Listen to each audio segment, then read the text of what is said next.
매일 성경 묵상을 돕는 해설 가이드입니다. 안녕하세요, 묵상 코치입니다. 함께 읽고 나눌 말씀은 히브리서 9장 1절에서 10절까지 말씀입니다. 옛 언약과 새 언약의 비교에 이어 새 언약의 탁월성을 강조하기 위해 옛 언약에 속한 성전 대사를 살핍니다. 구체적으로 모세를 통해 지어진 성막의 구조를 통해 옛 언약 아래 시행한 성전 제사의 한계를 본문은 지적합니다. 1절에서 5절 읽겠습니다. 첫 언약에도 섬기는 예법과 세상에 속한 성소가 있더라. 예비한 첫 장막이 있고 그 안에 등장대와 산과 진설병이 있으니 이는 성소라 일컫고, 또 둘째 휘장 뒤에는 장막을 지성소라 일컫나니 금 향로와 사면의 금으로 싼 언약궤가 있고 그 안에 만나를 담은 금 항아리와 아론의 쌍난 지팡이와 언약의 돌판들이 있고 그 위에 속죄세를 덮는 영광의 그룹들이 있으니 이것들의 가나여는 이제 낱낱이 말할 수 없노라. 1절에서 2절은 첫 장막의 성소를 말합니다. 본문은 옛 언약 사역과 새 언약의 사역의 차이를 설명하기 시작합니다. 1절에서 10절은 옛 언약 아래에서 레위 제사장들이 행했던 속죄 사역의 의미를 설명합니다. 그리고 11절에서 28절은 새 언약 아래에서의 더 우월한 그리스도의 속죄 사역을 설명합니다. 먼저 1절에서 옛 언약을 가리켜 첫 언약이라고 표현하는데, 이것은 바로 앞에 8장 13절에서 첫 것은 낡아지고 없어져 가는 것이라고 한 것에 연결되는 것입니다. 본문은 첫 언약에 섬기는 예법을 세상에 속한 성소에 행하는 것이라 말합니다. 이건 역시 이미 8장에서 세상의 성소를 하늘의 참된 장막의 모형과 그림자로 했던 것을 염두에 둔다면 첫 언약 아래에서 행했던 레위 제사장직의 한계를 지적하는 것입니다. 본문은 성소와 지성소를 구별하여 성소를 첫 장막이라 부르고 지성소를 둘째 장막이라 부릅니다. 여기서 첫 장막과 첫 언약이 자연스럽게 연결되므로 마치 둘째 언약은 둘째 장막에 연결되는 것처럼 암시하고 있습니다. 이러한 의도는 8절에서 첫 장막을 현재까지 비유라 말하는 것에서도 엿볼 수 있습니다. 이렇게 옛 언약을 성소와 관련시키고 새 언약을 지성소와 관련시키는 이유는 무엇일까요? 이것은 옛 언약 아래에서는 성소에까지만 자유롭게 드나들 수 있었으나 새 언약 아래서는 지성소에 들어가는 길까지 열리게 될 것임을 말하고 있습니다. 3절에서 5절은 둘째 장막인 지성소를 말합니다. 첫째 장막의 구조와 의의에 대해서 설명한 후 이제 둘째 장막, 즉 지성소에 대해서 설명합니다. 지성소에는 금향로와 언약궤가 있습니다. 언약궤 안에는 만나를 담은 금 항아리와 아론의 쌍난 지팡이, 그리고 언약의 비석들, 즉 십계명을 기록한 두 돌판이 들어있습니다. 이것은 모두 이스라엘 가운데 역사하셨던 하나님의 구속사역을 상기시키는 것입니다. 언약궤 덮개는 속죄소라 불리는데 대제사장이 대속죄일에 백성의 죄를 속죄하기 위해 피를 뿌리는 곳입니다. 지성소 안에 있는 여러 기구들과 제의적인 제도에는 모두 상징적인 의미가 있습니다. 그러나 본문은 그것을 낱낱이 다 자세히 설명할 수 없다라 말합니다. 아마 본문은 굳이 설명하지 않더라도 성도들이 대충 알고 있을 것이라 전제하는 듯 보입니다. 지성소에 대한 이러한 설명은 그 장소가 하나님의 임재를 상징하는 곳이며 가장 거룩한 장소이므로 비록 제사장들이라도 함부로 들어갈 수 없는 곳이라는 사실을 상기시킵니다. 특히 3절에 둘째 휘장 뒤에 있는 이라는 표현에서 지성소가 세상에 속한 영역이 아니라 천상적인 영역에 속한 것임을 암시합니다. 둘째 휘장의 색은 하늘을 상징하는 푸른색이며 거기에는 해와 달과 별과 같은 여러가지 천체들의 문양이 수놓아져 있습니다. 이것은 그 회장을 통해서 지성소로 들어가는 것이 마치 하늘을 통과해서 가장 높은 하늘에 계신 하나님의 보좌 장소로 들어가는 것과 같은 것임을 상징하는 것입니다. 6절에서 10절에 읽겠습니다. 이 모든 것을 이같이 예비하였으니 제사장들이 항상 첫 장막에 들어가 섬기는 예식을 행하고, 오직 둘째 장막은 대제사장이 홀로 1년에 한 번 들어가되 자기와 백성의 허물을 위하여 드리는 피 없이는 아니하나니, 성령이 이로써 보이신 것은 첫 장막이 서 있을 동안에는 성소에 들어가는 길이 아직 나타나지 아니한 것이라. 이 장막은 현재까지 비우니 이에 따라 드리는 예물과 제사는 섬기는 자들을 그 양심상 온전하게 할 수 없나니, 이런 것은 먹고 마시는 것과 여러가지 씻는 것과 함께 육체의 예법일 뿐이며 개혁할 때까지 맡겨둔 것이니라. 6절에서 7절은 첫 장막과 둘째 장막에서의 사역입니다. 율법은 제사장들이 첫째 장막과 둘째 장막에서 행해야 하는 각각 사역에 대해서 규정하고 있습니다. 첫째 장막에는 제사장들이 매일 들어가서 섬겨야 하는 일이 있습니다. 하나님의 빛을 상징하는 촛대에 항상 불이 꺼지지 않도록 밝혀야 하고 분향을 드려야 됩니다. 그러나 둘째 장막에는 오직 대제사장만이 1년에 한 번 들어갈 수 있었습니다. 그리고 거기에 들어갈 때는 대제사장이 자신과 백성의 죄를 속죄하기 위해서 반드시 동물의 피를 가지고 들어가야 합니다. 항상 드나들 수 없었던 첫째 장막에 비해 둘째 장막에 들어가는 것은 매우 엄격하고 제한되어 있었습니다. 이러한 대조를 통해서 본문이 말하는 것은 무엇일까요? 그것은 예언약 아래에서의 사역을 첫 장막인 성소에 들어가는 사역으로 간주하는 것입니다. 둘째 장막에 들어가는 것은 매우 제한되어 있습니다. 특히 피 없이 지성소로 들어갈 수 없다라는 것은 옛 언약 아래에서 여전히 백성들은 죄인으로 간주되어 하나님 앞에 자유롭게 나갈 수 없는 존재임을 의미합니다. 죄를 속하기 위해서는 반드시 피가 있어야 합니다. 피는 생명을 상징하므로 피 흘림의 제사는 죄에 대한 심판을 상징하는 것입니다.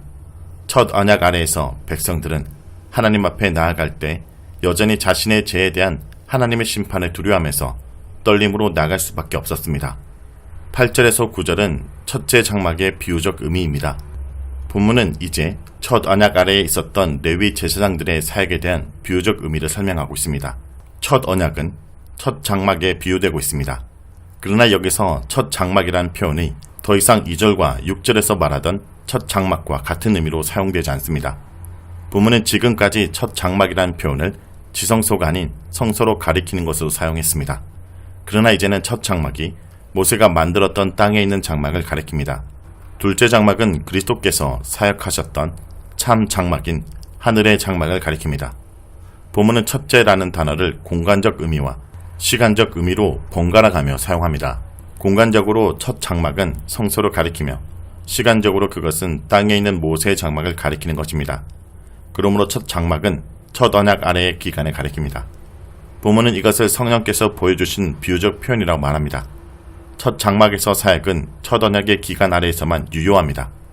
첫 언약이 사라져가듯 첫 장막도 사라져갑니다. 첫 언약 아래에는 지성소로 들어가는 일이 열리지 않았습니다. 그러나 그리스도의 새 언약의 사역으로 이제 지성소로 들어가는 길이 열렸습니다. 예수님께서 먼저 그리로 들어가셨고 이제 우리에게도 그 길이 열려 있습니다. 첫 장막에 또 다른 비유적인 의미가 있습니다. 첫 장막은 세상에 속한 것이므로 첫 언약의 제사 제도는 육체에 관한 예법일 뿐 섬기는 자들의 양심을 깨끗하게 할 수 없습니다. 그러므로 육체의 예법에 불과한 불완전한 속죄 사역은 개혁되어야 되고 완전한 것이 올 때 사라져야 합니다. 10절은 개혁을 기다리는 첫 장막의 사역입니다. 본문은 이제 첫 언약의 사역의 질적 한계를 설명합니다. 첫 언약의 속죄 사역은 육체에 관한 예법입니다. 10절의 육체를 씻음은 9절에 양심을 온전케 함과 서로 대조되고 있습니다. 양심을 온전케 한다는 것은 섬기는 자들의 존재론적 변화를 가리키는 것으로 예배자들이 진정으로 하나님의 백성으로 거듭나는 것을 말합니다. 그러나 육체를 씻는다는 것은 존재론적 변화와 상관없이 단지 겉으로 드러나는 특정 행위의 허물을 용서하는 것을 가리킵니다. 첫 언약의 속죄 사역도 궁극적으로 추구했던 것은 재씻음이지만 그것은 재씻음에 대한 외형적 형식일 뿐 진정한 재씻음을 가져올 수 없었습니다. 그러나 그리스도의 속죄 사역은 예배자들의 양심을 깨끗게 하여 더 이상 죽을 행실을 반복하지 않고 하나님의 뜻을 행하게 할 수 있습니다. 첫 언약의 속죄 사역이 지향한 것은 새 언약의 속죄 사역으로 성취됩니다.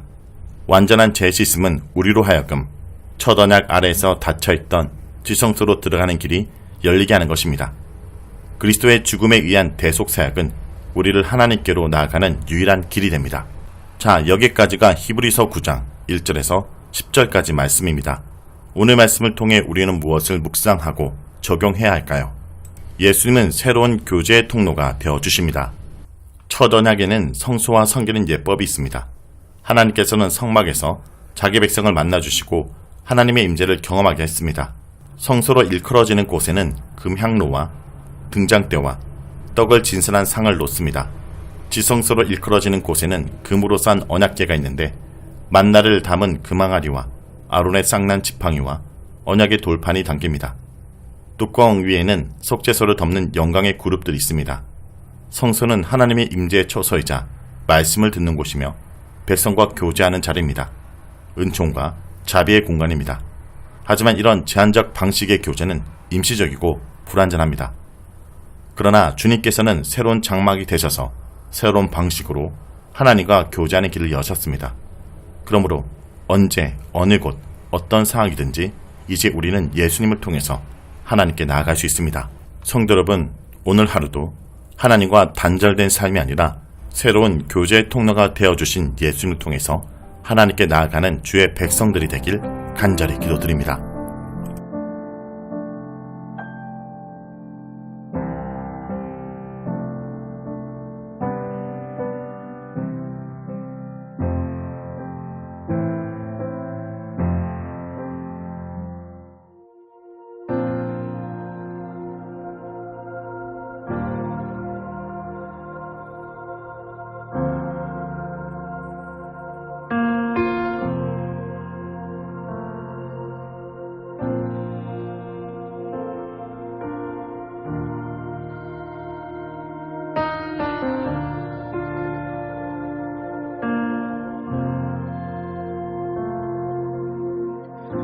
주 내게 복 주사 너를 지키시며 그분의 얼굴을 내게로 비추사 평안 주시네.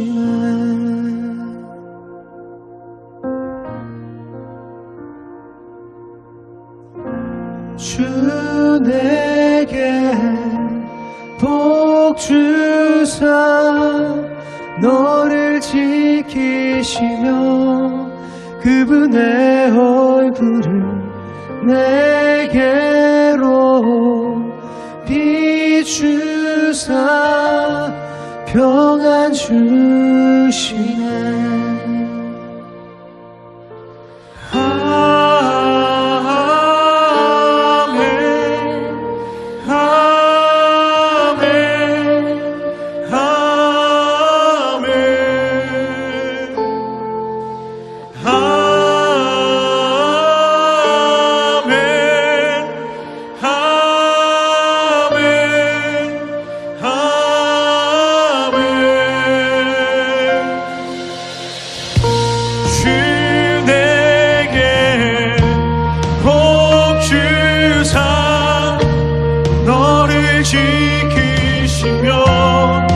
그분의 얼굴을 내게로 비추사 평안 주시네. 아멘.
주의 은혜 내 삶 위에 세대 넘어 전대까지 가정 위에 자녀 위에 세대 넘어 전대까지 주의 은혜 내 삶 위에 세대 넘어 전대까지 가정 위에 자녀 위에 세대 넘어 전대까지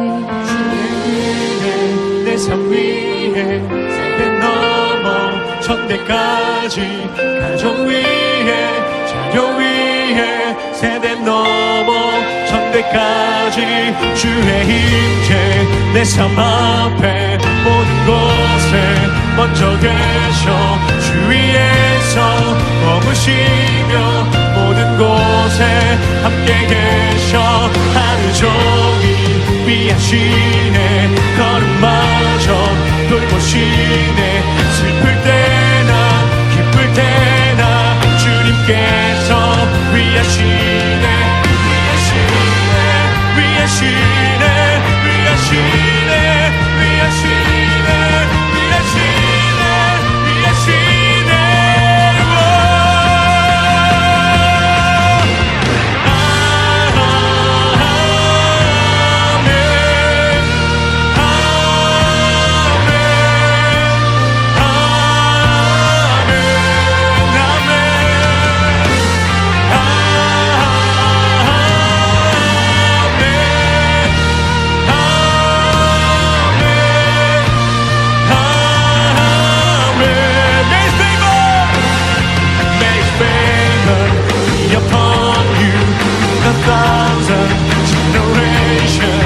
your family, your children, and the children, and the children.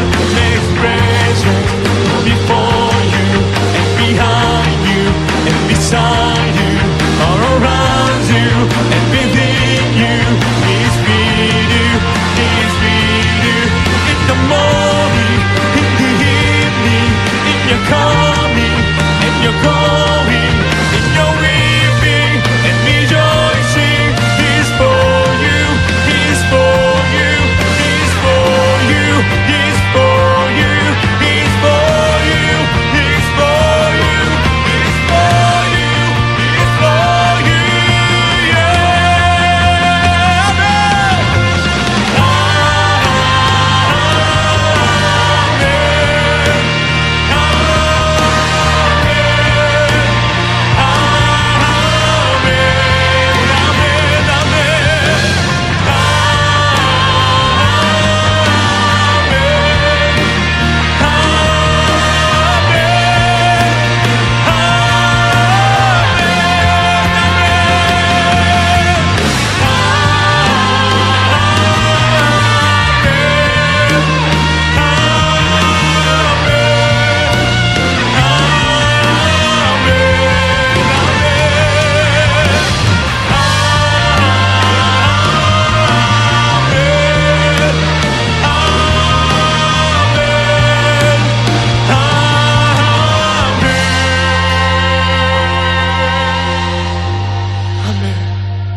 아멘, 아멘, 아멘.